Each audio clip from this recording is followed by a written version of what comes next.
Terima kasih pemirsa, Anda masih bersama kami di seputar Bali pagi akhir pekan dan berikut kami memiliki beberapa informasi yang terkait dengan pariwisata. Ya, kebijakan bebas visa yang telah berlaku sejak tahun 2016 memang memberikan dampak positif, yakni mendongkrak kunjungan wisatawan ke Bali. Namun di balik itu, kebijakan ini juga menjadi bumerang jika tidak diawasi dengan baik. Salah satu contohnya adalah maraknya pramuwisata asing beroperasi di Bali yang merugikan pramuwisata lokal.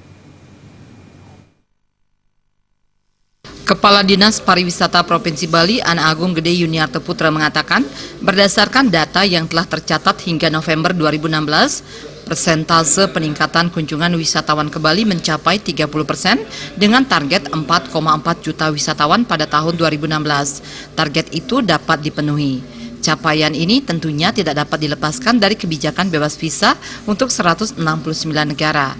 Kendati demikian, di balik dampak positif ini, ada hal penting yang menjadi perhatian dari Dinas Pariwisata, yakni keberadaan warga negara asing yang memanfaatkan bebas visa tersebut untuk mengais rezeki di Bali, salah satunya dengan menjadi pramuwisata. Selain tidak memiliki lisensi, keberadaan pramuwisata asing tersebut merugikan pramuwisata lokal yang telah berlisensi. Mengatasi permasalahan tersebut, Dinas Pariwisata telah menggandeng berbagai pihak terkait seperti imigrasi dan Satpol PP. Apa permasalahan-permasalahan? Kadang-kadang kita kan sulit. Kadang-kadang dia berlaku seperti tamu. Begitu kita ada rahasia, Satpol PP ini terus mengadakan rahasia di destinasi-destinasi kita. Cuman kadang-kadang dia begitu melihat Satpol PP, dia langsung berubah menjadi tamu. Jadi tamu. Nah, ini yang agak kita sulit tentunya. Ini tentu harus ada kita koordinasi dengan Pol PP dengan imigrasi. Memang beberapa tempat tinggal kita ketahui, tapi kan kita tidak bisa menangkap orang yang tidur dan tidak melakukan kegiatan apa-apa. Itu tidak boleh kita melakukan itu. Tapi pada saat dia bekerja itulah baru bisa kita lakukan.